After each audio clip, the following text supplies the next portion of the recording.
Welcome to the Jali podcast. I'm your host, Melyssa Barrett. This podcast is for those who are interested in the conversation around diversity, inclusion, and equity. Each week, I'll be interviewing a guest who has something special to share or is actively part of building solutions in this space. Let's get started. Meet Veronica Rogers. She is a performer, a speaker. She writes poetry, songs, stories, and speeches. And she always seems to have life-changing words to share. She's a published author, multifaceted writer, and just really interesting to talk to. She is celebrating her book publication, How to Successfully Prepare for Job Interviews. So I thought I would bring her on so she could tell us a little bit more about the book, but also give us some insight into her life as well. Please join me in welcoming Miss Veronica Rogers. So I am excited this week to have Miss Veronica Rogers here with me. And we all know she is a published author, multifaceted writer. And I know you have a couple of books out, so I'm hoping we can talk a little bit about those. But before we do that, I really wanted to just ask you a question about how you got to be where you are today and who you are today. I know you're not living in the United States, so tell us a little bit about yourself. Well, hello, everybody. To start, I was born and raised in the island of Trinidad and Tobago. It's the most southerly island of the Caribbean, right up next to Venezuela. And so I've been here my entire life. And ever since I was very young, like maybe 6 or 7, I have been expressing my mind in words. And what was interesting was when my late mom was pregnant with me, she wasn't too well, and when I was born, I wasn't too well. In fact, the nurses didn't think I would survive the hour. Oh wow! And for the first 4 years of my life, I couldn't speak at all, but they knew I wasn't mute because I could make sounds and I cry and whatever. And I had something called Einstein syndrome, which they didn't at the time know about. So everybody was just praying that I would be all right and the speech would come. And it did. And I was told that when I came of age to go to school, Mom took me to preschool in faith, believing, because I was responsive and everything like a regular child, and everything had my mood swings and my emotions, and everything else was in check. And they noticed that I was very much in love with music. Anything musical, I would be just high. And so they said the child is doing everything is just normal. It's just she doesn't have anything to say. Whatever when she has something to say, she'll say it. And so said, so done. The first day, I went and they put me to sit next to some little boy. And apparently he was, some kids when they're small and they're not socialized yet, they cry and they fuss about everything. And apparently he wasn't too thrilled with having a girl come sit next to him. So early to be so ridiculous. and I think the first interaction with a non-family member was then when I looked at him because Mom was still standing talking to the principal. And they said I looked at the boy with such disgust. I gave him the signal to go around. And he started crying because he was flabbergasted and intimidated by my face. Like I was like, "What's wrong with you?" and everybody was laughing at him. And when Mom got home, she proceeded to tell everybody about how I was so bold to tell the child go around by my body language, but I was correct. And then by the second day when I got home, I just started blurting out a whole set of words and just telling them about my day. And they were like, mouths tongue open, amazed that, okay, something unplugged.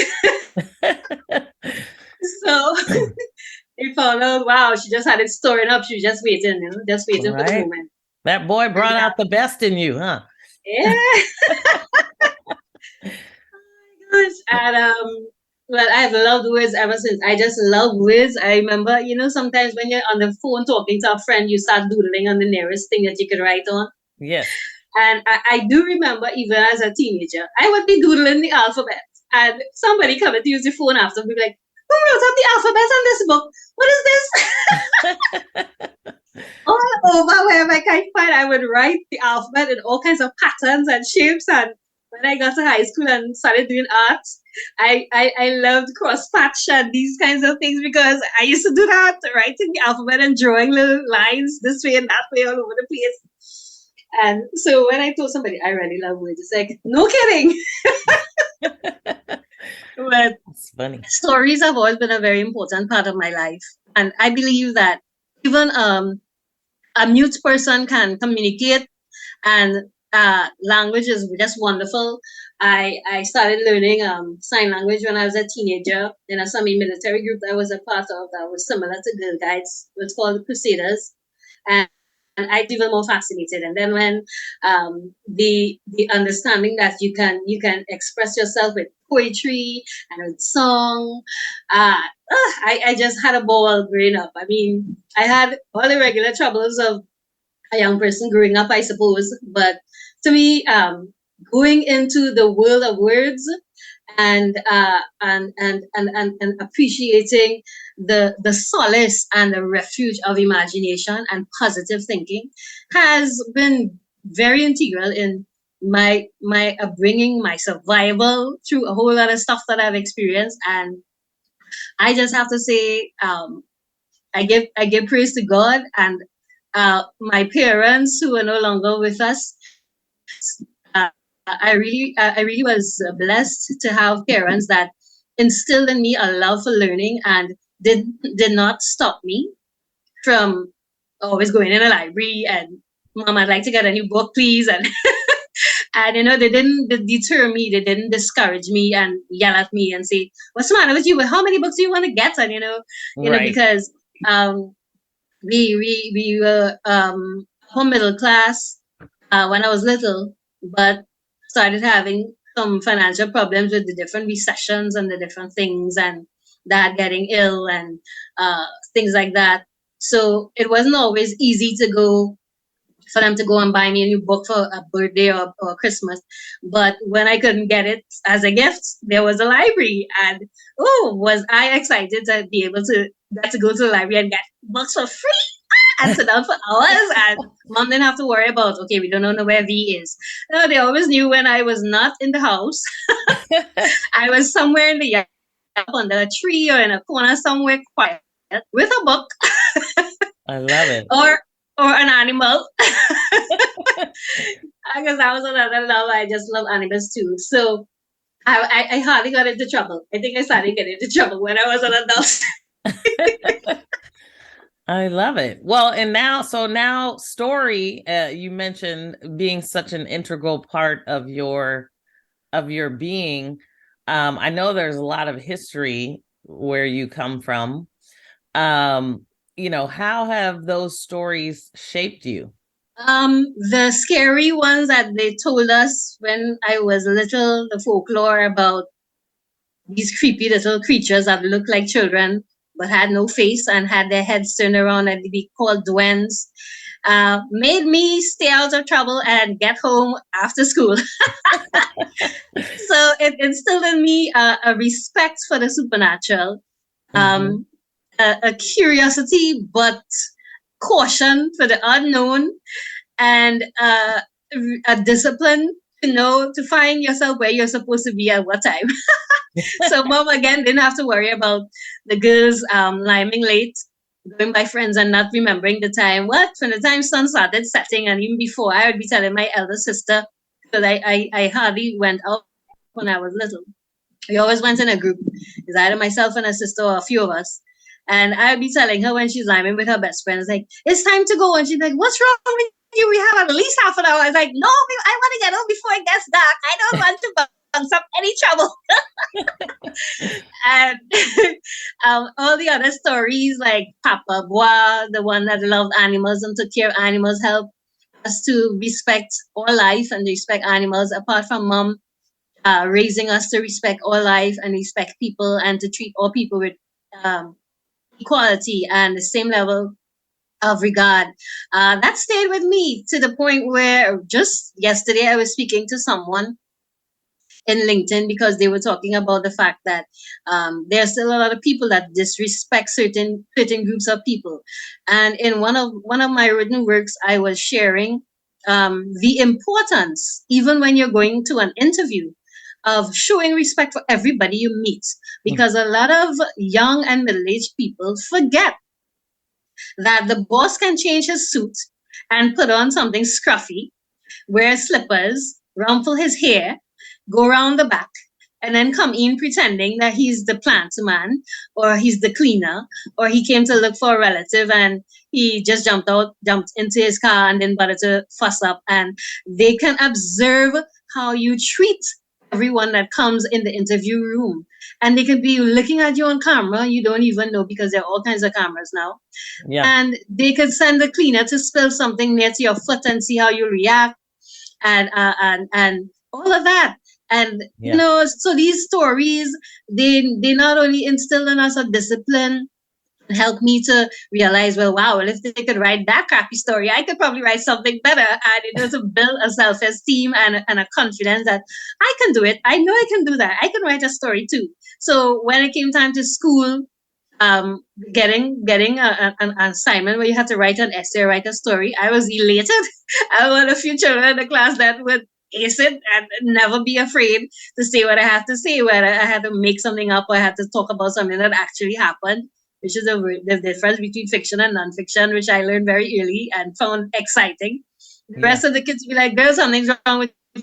No, something's wrong with you. How could you not want to share about what happened in your holidays? How can you be afraid to talk about something that's supposed to be so natural? And that confidence stayed with me, and I passed it on to younger people in my family, pass it on to my daughter, pass it on to students that I eventually ended up teaching. And that is the thing about your beginning is very important because it determines your ending. It determines the person you grow up to be. And in the Caribbean, we have lots and lots of stories. We have lots of folklore. And even in the festivals, we celebrate things like in Carnival that we celebrate February, March each year as the Lord allows them. You see all the characters that they could muster up, all the costumes that are made about the griot and the guys wearing the stilts. I forget what they're called. And the mud monkeys. There's another word for them too. All these amazing creatures. Some of them are really creepy and kind of scary, but you know the background behind it, and that it all started with people taking something negative that occurred and finding a way to spin it, turn it into something that not only lives on but can be deemed as a positive, because a lot of the descendants of slaves and the descendants of the indentured laborers um, created stories for their kids to have something to entertain them and to keep children from crying when they were hungry and to pass time when they were sheltering from bad weather and all these kinds of things. And I really admire the past storytellers that have set the pace for us and have instilled in us an appreciation of fantasy versus reality, and just finding a way to find something to celebrate about in the past of your ancestors and even yourself. Yeah, I love that. Well, I have a special place in my heart for the griot because my husband was the Jali. So, Yes. so I know you talked a little bit about, interviewing. So I do want to, kind of jump over to your published work, recently published work about how to successfully prepare for a job interview. And I know, landing your dream job, everybody wants a dream job. They may have an idea of what they want to do. And you are dropping some nuggets here on successful interview techniques. I know my dad always told me, you smile and speak to everybody you see, whether they're, picking up garbage or cleaning or whatever they're doing. They have an important role in whatever the process and the circle is. So I love that you talk about, equality in that way, because I think nowadays people start talking about equality, and there are so many different aspects to equality, even starting small. So tell us a little bit about why you wrote the book, and maybe a little bit about, some of the benefits, some of the things in there that might be helpful. Okay. Well, I started working in 1989, volunteer work first for different family members who had businesses and needed help. And that got me a lot of valuable volunteer experience. And even while I was doing sales work or whatever it was, you'd always come across some potential customers that maybe one of the siblings, maybe my sister, might have been a little uh, afraid of or perturbed to deal with because of their appearance. But I always had a mindset: there's a person inside of there, regardless of what they look like. Mhm. And so, from an early age, again, I just showed respect. And what actually helped her get some sales was the fact that I didn't snuff them, I didn't snob them, I didn't act like, okay, we don't want you, you go away, because of the fact that he's not wearing a shirt or whatever, or the hair is in a mess or whatever. And these people went back and told other people, hey, go and buy something from that place. There's this girl that's helping sell, and she's very pleasant, and customer service one on one. If you're not respectful of everybody that you meet, you would not have the success that you want to have as a customer. And you found that they'll send their sisters, they'll send their aunts and their uncles and whoever else. And during the course of selling them the product, they would say, you so and so and so and so. And they'd ask me about what happened earlier when this particular person came in. And I'm like, well, I just answered their question and tried my best to be of help. And didn't, if they bought something or they didn't buy something at the point in time, I wasn't upset, and they were. I guess I was always by my life being a light and also being a teacher, because you always meet somebody who is amazed or didn't know it that way, and so you're able to again impart knowledge and information to other people. When I started working, I had a lot of trouble, not because of not having qualifications and things like that, because I went to college and got very good grades.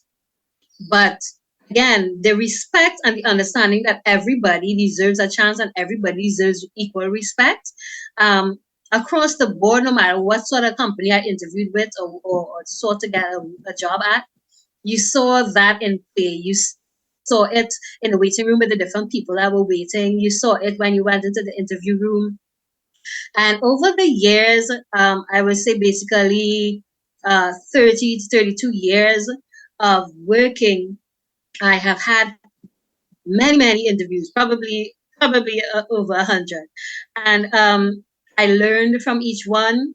I would take notes of things and try to glean whatever information I can get, not just about the companies that I interviewed with, but people. I like studying people. And I realized over the years I was struggling with this thing that I don't know if you've ever heard of something called a negative cycle or negative pattern. Um, and some of the reasons why they come to be. But unknown to me, I only found out about it this year. Um, I was not getting to keep jobs. And it wasn't because of anything that I was doing or not doing. It was because of a whole lot of other elements. And I remember somebody telling me last year that anything that is negative that has happened in your life, you should try to forget it moving forward. But even though they said that, I was thinking there are some elements of our past that we shouldn't try to forget, even the bad things, because you not only learn from it, but you can turn that bad thing or that thing that people perceive to be bad into something good. And I wanted to do that. So I thought about some of the bad things in my past, like losing a lot of jobs that I had, really great jobs too, and some of the pain that I experienced being persecuted by coworkers who didn't like me for one reason or another. And I said, how can I use that to help other people? Because that's what I'm all about. And how can I turn that into something positive? And I thought, okay, I can take all that I've learned in that experience or that aspect of my life and put it into a book so I can help other people to be prepared and to do better when they have to face this thing that I've had to face so many times, interviews, because it became an art. I became like a professional interviewee. It was ridiculous. There was a particular year that I went to interview at a company that was making bulbs. And I think that was the first time I used the word diversity and got people raising their eyelids. It was a panel interview. And when I walked in, I saw the females looking at me a certain way. And because at that time I was rocking an androgynous look. So I had a lovely business suit on, but I didn't have the feminine hairstyle. I had my hair cut short, and everything was neat, and I had all my documents, and I had my poise and my good posture and my good handshake and all the works. And the interview was, as far as anybody would be able to judge, excellent. I aced it. There wasn't anything that I didn't say that I should have said, and they asked me a question, and I answered them, and I used the word diversity, about embracing diversity. And the two females looked at each other. One of the guys started twitching a foot like he was nervous, and the other one did a sort of nod like, okay then, that kind of, and as soon as I said it, a little check came inside of me saying, oops, you shouldn't have used that phrase. That isn't accepted yet in society. From the time you started to talk about rights and diversity and equality, they either think she's some kind of feminist, she's an activist, she's one of those troublemakers who's going to start a fight for equality in the workplace. They don't want the females to this and that and the other, and they're talking about sexual harassment, or she must be gay. Let's pause for a moment. We'll be right back.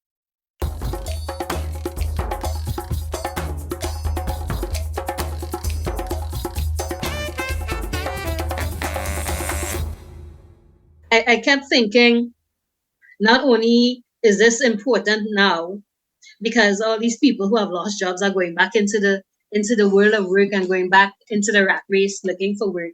And some of them might have forgotten what to do. They've been working at a company for so many years, And even the young ones now coming out of college and now coming out of school and want to get some work for the summer or some work before they go back.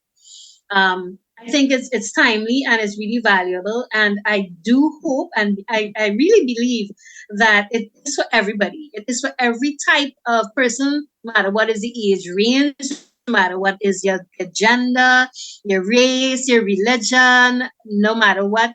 It is important to know how to be prepared for the interview you have to face. What the was would most likely be thinking about. What are the purposes of interviews? These are some of the things that I cover in the book. The reasons for interviews, the steps you need to take before you reach even that interview stage, being even called or written to be asked to an interview. There are things that you have to understand and be prepared for. And two of my favorite chapters are what interviewers look for and what interviewers look at. And they seem to be almost the same thing, but they're not. And at the end, after I talk about that and the structural stages of the interview, the day of the interview, before you get to the venue, when you get to the venue, after the interview, and two of the most popular chapters, I think, will be some of the toughest questions asked and how to handle them, and the reasons for not getting hired, and tips on how to improve your chances. Because in going to some interviews, I hear people talk about some of the other people waiting in the room talk to each other. They talk about past interviews that they have had and previous time they applied to work at that particular company and how it worked out for them. And I was just thinking in my mind, and you're deciding to talk about this now while you are in the waiting room, whether staff can hear you? Unbelievable. And I was like, they're not going to get you. And then you meet some people who get negative right through. They're just negative. They bad talk the past boss. They bad talk the past co-workers. They bad talk the security guard they met on the way in. And I'm thinking, why doesn't this person just be quiet? Best they stayed home. And I'm thinking, I need to write this stuff down because people need to know. You don't go to an interview and bad talk the boss. Doesn't matter how horrible the person was. If they made a pass at you, doesn't matter. You always have to find a positive way to talk about that past company. And why? Not because you're lying or because what happened didn't happen, but because the person that is sitting before you really doesn't want to know about all that bad stuff. They are simply asking you to tell them about that job because they want to know if you are going to bad talk them if something goes wrong there. That's a basic bottom line. And you realize in everything there's an element of selfishness when you're dealing with other people and money. They always think about the bottom line. They always think about how it's going to affect them and the company and the bottom line, the gross at the end of the day, at the week and the month and the year. So you always have to remember, put your best foot forward and your best words forward and always try to present anything in a positive light. You can present being harassed in a positive light. For example, the very first paid job I had, um, I didn't put this in the book though. But the very first paid job, I was about 20, maybe 2021. And it was a summer job that had potential to turn into a permanent job. And, and it wasn't even 2 days into the job. I distinctly remember I was sitting at the desk doing my work. And the head of security came up to me and the guy started flirting with me. Just like that. Day two, I didn't even have time to get accustomed to the place and this guy started in only to and I was raised Christian and very very circumspect and my daddy didn't play and so I was not about to go and cause any problems. I was not interested.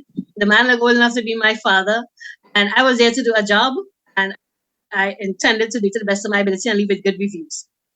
This man was asking me if I needed a lift down to town and a whole set of stuff. And the man would not take no for an answer. He kept coming back each day. He would come and stand by the desk. And by the end of the week, I got concerned, and I went to my senior, the one right over me who I was assisting. I told her about it, and she said, "Yes, I noticed that he was coming around, and I'll observe him for the next couple of days, and if it's getting to be where you're really uncomfortable, we're gonna take it higher. Okay, but for the most part, ignore him. Just tell him morning and evening, and try your best to be busy so he would take a hint and leave. Take a hint and leave. Yeah, he left, but he kept coming back, and it reached a point where some friends that I made, some female friends that I made at work, one of them had a car, and she lived near to me. And so we decided to carpool. So she said she would give me a lift. And he didn't know all of that. But he assumed one day when he came and asked again, and I said, no thanks, I'm getting a lift with someone else. He assumed that I was just playing hard to get. And I went to her and I told her about it. And she's like, what? No, I'm not having that. But she's deceased now. She went and she started up a conversation with him to confront him about his behavior and to let him know not only is it unprofessional and immature that you're dealing with this young girl who just started working here, this young girl now come out to the world. That's the kind of thing you let any girl meet for the first time, and you're too old. You should know better and a whole lot of stuff she told him. And he stayed away for a while. And then when he did come back and talk to me, he tried to make it look as if I led him on. And then I'm pretending that I'm getting a lift with somebody else. But the long and short of all that experience, if I had to answer a question like, what is one difficult thing that you had to overcome while you were at a past job? There's so many ways that you could say it, but the best thing would be try to put a sort of a joke into it and say, well, I learned in my very first job, and ever since then that I am so cute. Some people just can't concentrate on their work. Now I can say that instead of saying, I was almost sexually harassed and I was stalked by a coworker. I mean, the person on the other end of the table might not be too comfortable with that response.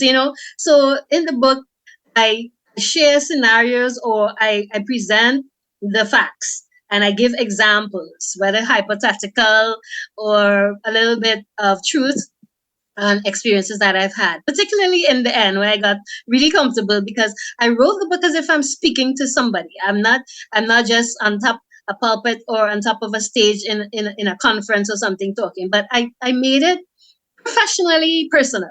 you know, Right. so that the person would get a tone of, okay, this is an older person with experience. She's not just talking off the top of her head or stuff she researched. She's telling us based on experience. And I wasn't ashamed to let them know that I've actually been successful at being offered at least 30 jobs. So it's not that I'm just telling you stuff. It's stuff that works. And I've learned that the more you learn and the more you apply what you learn and you teach other people, to me, you solidify the lessons. And it's so much richer. And even the bad things that you accomplish, you're able to look back and, hey, I can look back now and laugh at that encounter with that guy. And I was like, at the time, this is scary. Do I have to leave?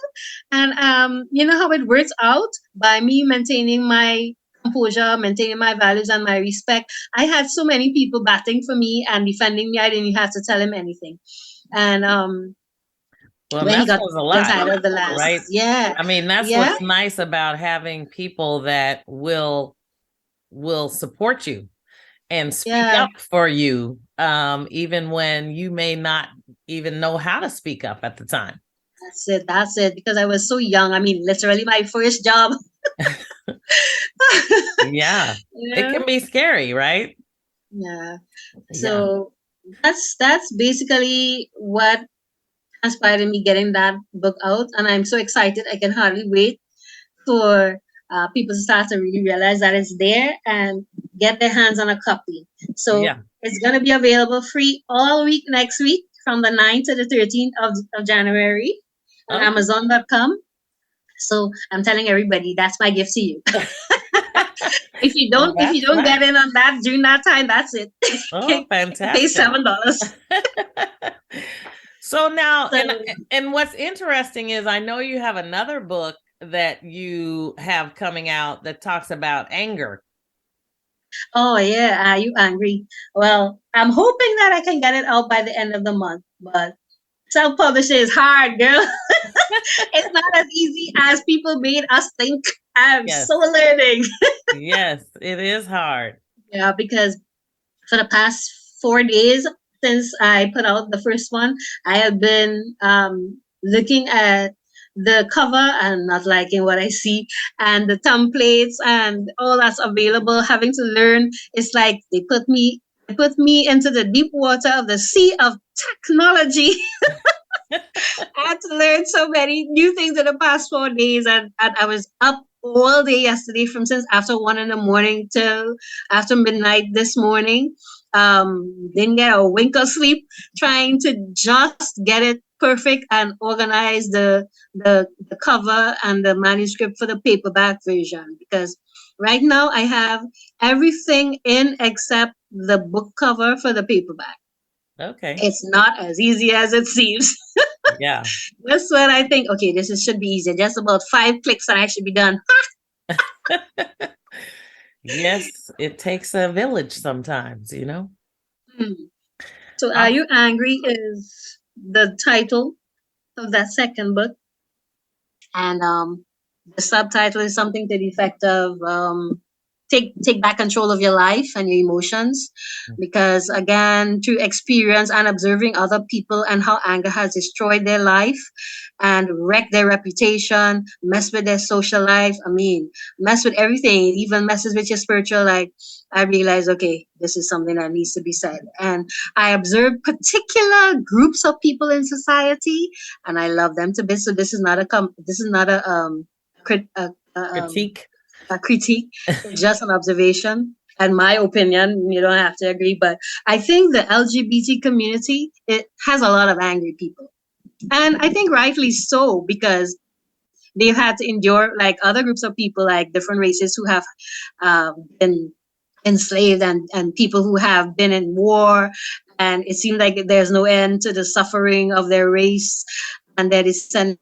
So I understand that there are different groups of people who are angry, but I noticed even when I was little and I had to ask mom, why is he so angry? If he's so angry, why do you call him gay? And she cracked up because children say things in a way that's different from us adults. Hmm. I was seeing it as this: if gay means happy, Right. because they didn't explain to me what gay was when I was little. All Right. they said was, this guy's gay.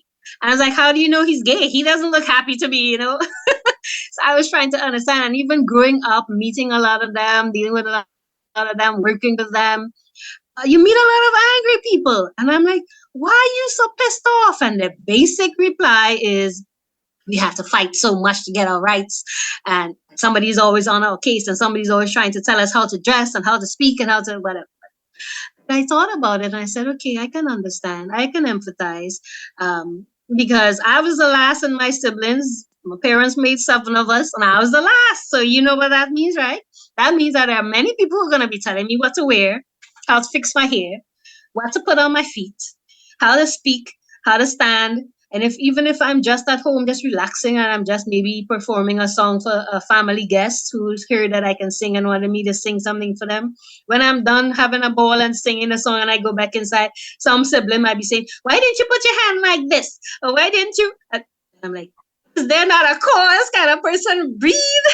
So I could relate and understand if someone has a problem with people not liking how they dress, not liking what they say, not liking something about it. And in every place we go, there's always a culture. There are always rules. There are always expectations. There's always stereotype. There are always people that are in charge of stuff who have a bias, and these biases come to people because of how they were brought up, what they were taught as children, what they were taught as teenagers, the fact that they didn't know squat, just like I had. I had a lot of biases when I was little and a teenager because I didn't know any better. When I became an adult, obviously, I started to learn and I started to realize, hey, but you know what so and so taught me was wrong. And they are not all bad, and they don't carry on like that. And not all of them wear tattoos, and not all of them have extra piercings all over the place. So, you know, a whole set of different stereotypes, Right. beliefs, and myths that people have been taught. Again, the use of words. So I realized, again, words can hurt and words can heal. And so I wanted that book to be a source of healing. I wanted it to encourage, I wanted it to enlighten people, to provide information that people didn't have about anger and about how it works and about the fact that it doesn't work alone, and for those who believe in spiritual entities, for them to understand and believe for real that you're not just suspecting this is a spirit, but to know that it is a spirit and it doesn't work alone. He's got some buddies that move with him and they cause real havoc into the life of anybody who entertains them. And the first way we entertain anger or any habit or any problem that we end up having as a result of just letting something in that's negative into our mind is that the second time you do a thing, you have created a habit. And then from that, the more you do it, the more it becomes a lifestyle. So if, for example, someone thinks they have an unclean spirit, there are two kinds of unclean spirit. There's one that means it's just bad, and then there's one that means it's dirty. It likes dirtiness. So if you, for example, you throw litter on the ground and you say, well, it's my yard, it's my room, it's my whatever. It's my house, so I can be untidy. I can leave the way it's dirty in the sink all day. I don't have to wash it. I don't have to fix this. I don't have to make my bed. I don't. And so you live in that mindset that I don't have to be clean. I don't have to. Then the second time you do it, and you think, I don't have to clean that now. Hello, the unclean spirit is hanging around and heard you say, I don't have to, and they're like, oh, okay, thank you. That is an invitation to me. I'm coming in. So they come and they start to live in your life, they live in your mindset, and they bring along their friends, they bring along the little bug, they bring along the rebellion, they bring along the one that is disobedient and doesn't like to follow rules, and all these kinds of similar spirits that have a similar mindset of, I don't have to. I don't have to listen to my parents. I don't have to listen to my boss when he tells me, you got half an hour to finish that project. So whatever it is that we do repeatedly is something that stays with us. And anger is no different. And it is a very, very strong spirit, a very, very hard habit to break. I know of a particular person, when they are not angry, they are so sweet. They are so helpful. You like to have them around. And when they are angry, girl, nobody wants to be around them. Anybody who has to come and deal with them to do work for them, they are hustling to get the job done so they can get out of their way. Because that person, when they start, all it takes is one tiny thought of something that gets them upset. and they just run with that, and they go from this topic to this topic to this topic to this, and every time they started talking new topic, they're more and more angry to the point where you're like, "Oh, just now she might lick me down." That's a say a phrase over here that means to hit you where you knock out. Right. So, Right. and it's really sad, and I really really am looking forward to getting this out, and I want to make sure they get a copy. And I'm hoping, because they're so angry most of the time that you can't even tell them, you're angry a lot. Why are you always so angry? When you drive with them, they've got road rage, the slightest little bad drive, they're screaming, trying to scream at the person, and when the person's window is up, they're upset because they can't scream at the person in the road. It's like you have to put earplugs in your ears to travel with them, and it's not nice. It's not a nice thing. And do you know anger causes a lot of illnesses? It's Sure. responsible for high blood pressure, for heart problems, trouble sleeping, indigestion, and the list goes on. It's amazing. So I really am looking forward to getting that out there, and I hope, and I trust, and I believe that it's going to be a blessing to people, and it's going to really help people. And I mean anybody, Yeah. not just people of one particular nationality or one particular or religion or any group or anything. It's a great book for every person. As long as you can read, you can benefit from the book. I hope maybe one day I can maybe even make an audio, or I might just read it and put it on YouTube. Definitely, definitely. Well, and it's so interesting because, I think there's a lot of people that think about anger, for themselves because we are angry. And I know even in the workplace, a lot of times we are the angry Black women Mm, because we want to speak up and say something. But, you also encounter other people who are directing their anger at you, yes. which is Yes. always challenging, especially when it's, a senior person or your Yes. manager or, Yes, or it's hard to something. talk to and tell. Yeah, it's called misplaced anger, and usually, it starts. The seed was sown as a young person, whereas a person in authority over you, someone older than you, whether a parent or an elder sibling or whoever, hurt you. They did something either to offend you in word or deed, or they made you feel less than, made you feel as if what you had to say, what you had to contribute was not good enough. And so that seed was planted in there from that age, and you grew with that if that wasn't dealt with. And so you find that you grew up now, and everybody who's an authority over you in any kind of form or fashion, you're ready to snip at them. The slightest thing, they just have to disagree with something, and you, what? How you can you go on? Oh, and another see it is people who have been hurt by someone of the opposite gender. The person has gone on and broken up with you and gone their way, and everybody knew you meet, they're getting a taste of your rage. So you're at the bar, and a guy just comes over and he simply asks you, what's good in here today?"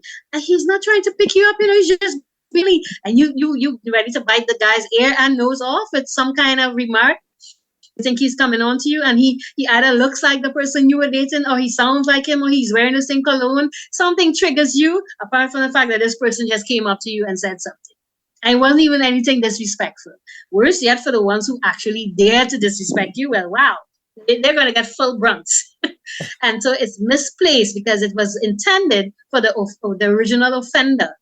Mm-hmm. But because that person is no longer available, whether they had died or they moved on or they're out of the country, you take out all that rage and put it somewhere else. And that's really sad. So I have that in there as well, talking Yeah. about that. Wow, that's great. Interesting. So what is next for Miss Veronica Rogers? I can't say. I'm just gonna follow the guidance of the Lord. I've got a lot of books, so I'm gonna look at that and on how I feel that what I see to be the need in the society Mm-hmm. at a time. I might go that way. And there are books for different age groups as well, because I have children's stories, teen stories, young adult and adult stories. I've got fiction and nonfiction. Fantastic. I'm working on a bio, but I don't really like writing bios. I rather that someone write a bio about me as opposed to me writing it, because you get a different feel, a different slant to Yeah. it. And the good things you say don't sound like you're boasting. And some writers have a particular uh, observation that they have made about bios and people writing bios, and I'm not going to say out loud. I don't want to give it any power. But I'm looking at possibly doing maybe two of each type of book and then coming around again. Okay. So I'll do two nonfiction, then two fiction, and work on getting two more songs out because I have a Christmas song out and a Kaiso soca. You know, in Trinidad, we have a special sort of music called calypso, and there are different members of the family of the calypso band. There's Kaiso, which is a story put to music.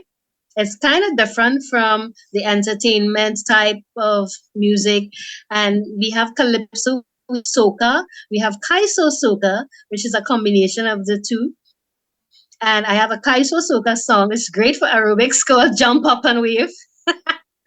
All And right. I first performed it in 2007 in college for a songwriting competition. They had just a brain cooler after exams for us to cool down. And I did an adaptation of it for the gospel arena for churches that like to worship in the dance. So I have two versions of it right now. So I'm probably going to be bringing out one of them later this year because Carnival is coming. They've already started their prelims and stuff like that. And although I'm not a very active participant in Carnival, because it's so small, I thought it was a bit scary because some costumes are so real. I stood up with Daddy and I was like, Daddy, I want to go home. He's like, what? You've been here like 15 minutes. No. But there is a lot of potential for writers in that particular aspect of our culture because you get to see a lot of the talent of the songwriters, the composers. Even though some of them that sing their own work and write their own stuff, they tend to have a sort of a signature like Michael Jackson. You know, you can tell a Michael Jackson song by certain things. Mm-hmm. So singers here, they each have their signature, their own tone, their own intonation. There are two guys that are very similar, and I have to always ask somebody, is that so and so? Is that this other guy? Right, right. But That's great. um, So it's good. before we go, though, I want to make sure people know where to get your books. Okay, it's on Amazon.com. You just have to look for either you can type in how to successfully prepare for job interviews. You can type in the title, or you can type in my name, Veronica Adele Rogers, and it should come up. And from there, you'll be able to easily click and make an order. You can read the ebook free. You can get it free to read next week. And the paperback, as I said, I'm trying to finish the cover. So that hopefully by weekend, the cover should be up and everything should be ready. And they could be able to order paperbacks to buy for gifts for people. Just have in your library. It's a great gift to give to someone that's about to enter the world of work or has already entered and is having a hard time getting jobs, getting through Right. with even being called to an interview. So it's a good book, for a timely book for them to get so they can know all they need to know to get prepared. So when they do everything that's advised and they get that interview call, they can go and rock it. They can shine and come home feeling elated and positive and jump and do a jig when they get the call that they got the job. That's right. That's right. Well, awesome. Well, thank you so much, Veronica, for joining me. You dropped a lot of great nuggets for people, whether they're interviewing or angry or dealing with just challenging situations, even. And I know when I always think of an interview, I always think of preparing for how I'm going to tell these stories when they start asking questions. Because I think there is a lot to just being able to tell a story. So thank you so much for joining me, for, kind of dropping some knowledge on us. And we are looking forward to hearing more from you and seeing more books. So congratulations, and we hope we will continue to hear from Veronica Rogers. Sure. Looking forward to chatting with you again. Absolutely. Thanks for joining me on the Jali podcast. Please subscribe so you won't miss an episode. See you next week.